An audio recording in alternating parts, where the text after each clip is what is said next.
Okay, we're back, everyone, and we're going to still got a couple of more things concerning solitude and silence.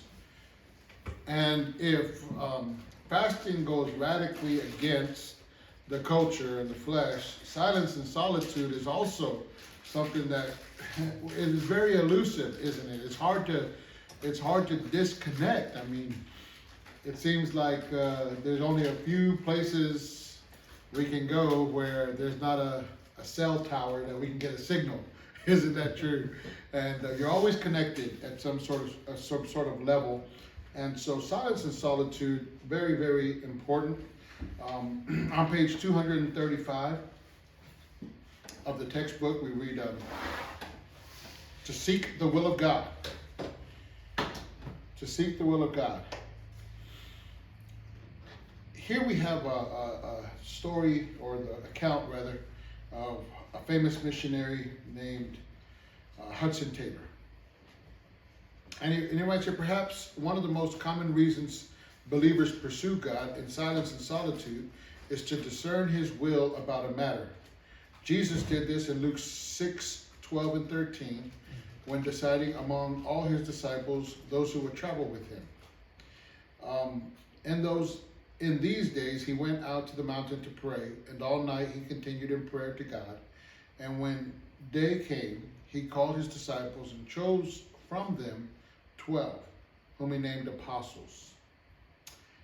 Christian history is rich with memorable stories of men and women who secluded themselves from all others in order to seek the will of him who matters most. A favorite of these stories involves Hudson Taylor, a young, exhausted missionary to China in 1865. While back in England to rest and to continue some medical studies, he struggled with the decision. He sensed that God might be leading him to start a daring and unprecedented mission work, taking the gospel to the unreached millions in the vast interior of China.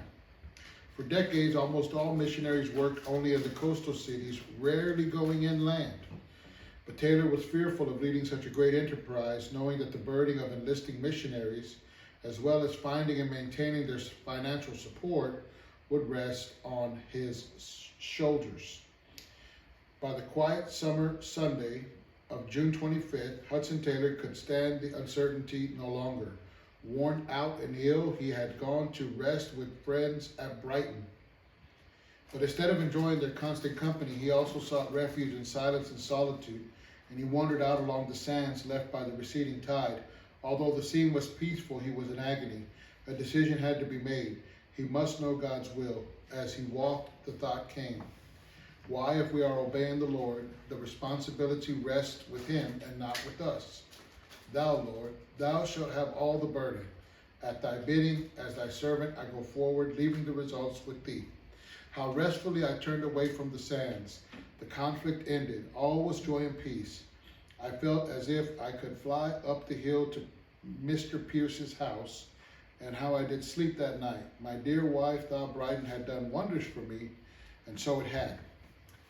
This is a great account, but it really doesn't do justice to, if you've ever read his the name of it is The Spiritual Secret of Hudson Taylor. It's written by his son and his son's wife. And it's just an account of God's dealing with Hudson Taylor over the course of many years. One of my favorite quotes from his life is how he claims, or he records rather, how that God impressed upon his heart the need to move man through prayer to God alone. And what that means is, or what he was trying to say is, there's some things that you just have to trust God, and you have to pray about them. And even sometimes it feels like, I could just walk over there and pick that up and do it myself. But if God is really in it, then I don't have to walk over there. And that's maybe a little bit exaggerated example. For time's sake, I didn't want to go into all of it. But basically, somebody that he was working for didn't pay him. And the guy that he was working for said, hey, if ever, I got a bad memory, I'm absent-minded. I'm so busy. If ever I forget to pay you, Hudson, just remind me and I'll pay you right there on the spot. Don't worry about it. And Hudson said, you know, all I have to do is remind him that he hasn't paid me. But I don't want to remind him. I want to pray and wait on God and see if God will remind him. And now he didn't want to do this because he didn't think God could remind him or to try to test God. But he was saying, if I'm going to be a missionary and I'm going to go out on the field, I'm going to have to learn how to depend on God. So let me see, and this is the quote, if I can move man through prayer to God alone. Just a fantastic account. And this account of when he's on that beach in Brighton, he really was struggling. He really knew what God wanted him to do, but he was wrestling with these things. And there, the point of the chapter, right? In the silence and in the aloneness or solitude with God, he received the confirmation, an answer to prayer, a clear leading from the Lord. Obviously, if we're talking about silence, one of the good things that we can learn from being silent is to control the tongue. And you'll notice on page 236, to learn to control the tongue or control of the tongue. Learning to keep silent for short periods of time can help us to better control our tongue all the time. There is a saying that we have in the Gonzalez home, and it goes like this. Not everything that you think needs to be said. Because sometimes we think something and before we can even think it, it's already out there. And then some would say, I really have to learn not to say everything that I think. Some thoughts are better kept left unsaid. And, you know, take that for what it's worth. But indeed, the Bible tells us be slow to speak, swift to hear, slow to wrath, right? Slow to speak is the key here. So to learn control of the tongue in times of silence, that will help us. Let's look at a little bit of suggestions on page 238 for silence and solitude. And this is where I also wanted to just put a plug in. I'd encourage you to set aside whatever amount of time you can, whether it's a day, a half a day, multiple days if possible, and just spend some time in silence and in solitude before the Lord. Now, that doesn't mean that you can't talk all day long, okay? But just a retreat, really, is the word I'm looking for. Does everybody know what that means, right? Retreat. Years and years ago, we used to have retreats. Part of my upbringing was in the Catholic Church, and that was something they did with a great deal of almost like quarterly, maybe. They would talk about going on these retreats. And I remember my grandparents would go sometimes, and I said, what is that? I didn't understand what it was. Now, obviously, I do. It's when you sort of back away from the world, the responsibilities, the work, everything else, and you just, for only the purpose of prayer, studying, reading the Word, getting along with God. Can there be some activity? Sure, there can. Can there be some conversation with others? Absolutely. That's not a bad thing. But there ought to be some silence and really some solitude. Places that are retreats usually are more nature-esque, if I can use that word. They're maybe outside of the city a little bit, a little more country, so that you can, and again, doesn't mean that you can't have silence in the city, but it's just a little bit harder, isn't it? In the country, it seems to be a little bit, a little more accessible. And I would just encourage you, schedule some time. If you're really serious about it, talk to me, because I have access to some places where maybe you can get away and just spend some time in prayer and in silence. Also, I mean, like I told you already once, I mean, the Missions House is a great place for a single person or even a couple or something like that, just to retreat.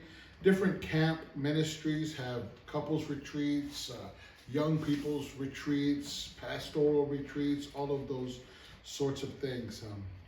I almost treat my trips to Mexico like a retreat, because usually, and this is not, this is just how the brethren, they do for me.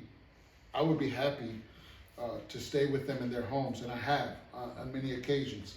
But usually they say, hey brother, we're gonna get you a room over here, and you know, I'm away from my family. I'm there in Mexico, usually doing preaching or something like that, and I have the hotel room or whatever, and that's like a retreat for me in between the sessions and everything else.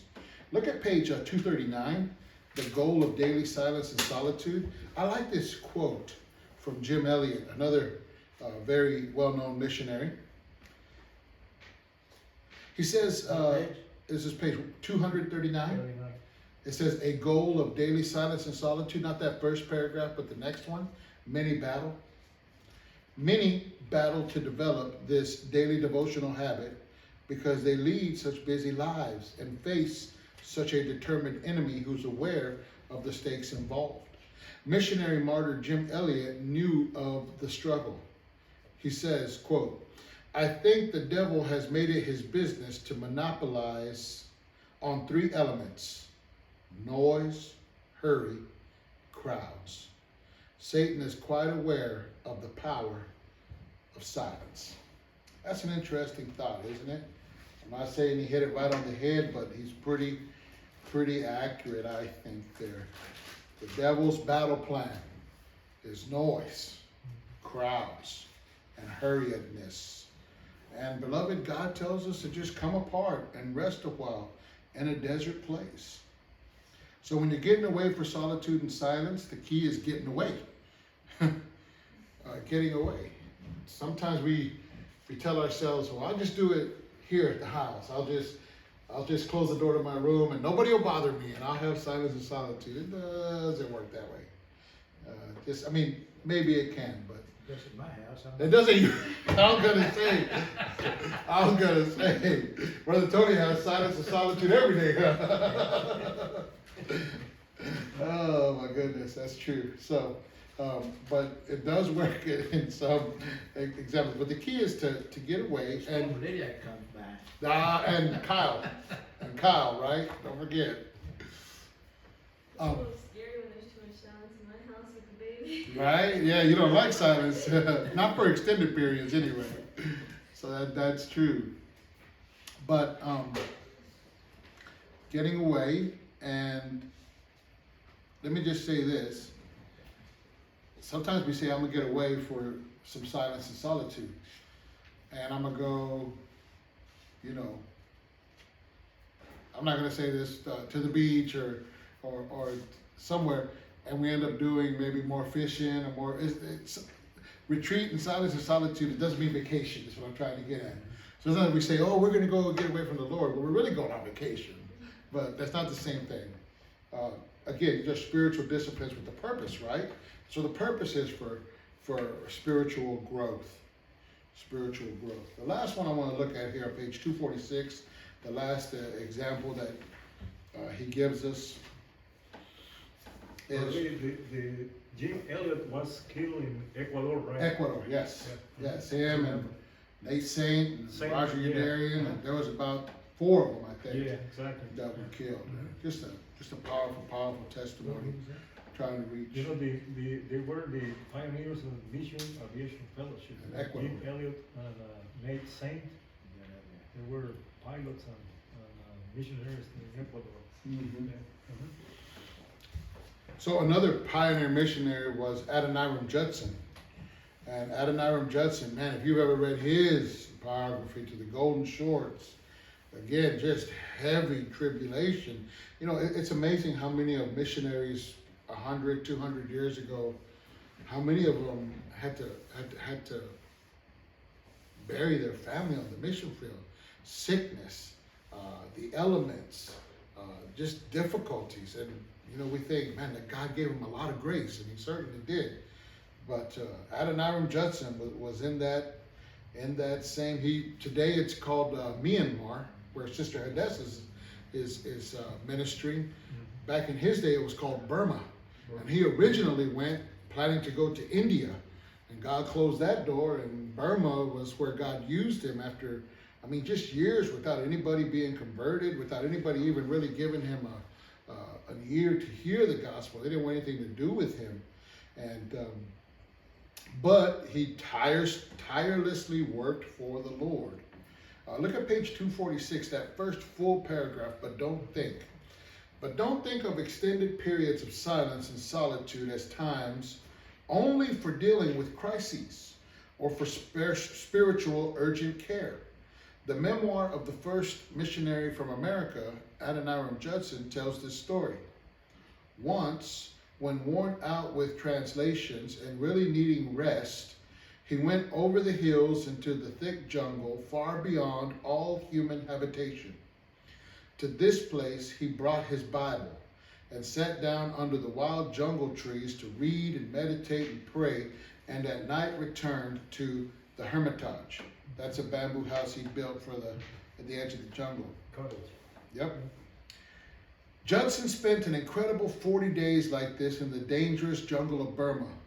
But of this lifestyle we are told, quote, he only adopted it for a time, end quote. Why would he break his routine for this prolonged periods of silence and solitude? His biographer says it was as a means of moral improvement by which the whole of his future life might be rendered more in harmony with the perfect example of the Savior whom he worshiped. Judson engaged in this extended time of withdrawal for purposes of rest, his future usefulness, and for the purpose of godliness. Shouldn't you seek to do the same, even though something closer to 40 hours may be more realistic for you than 40 days? And the idea there is just sometimes it's to rest, sometimes it's to get direction, sometimes it's, to use a phrase, to recharge the batteries, spiritually speaking.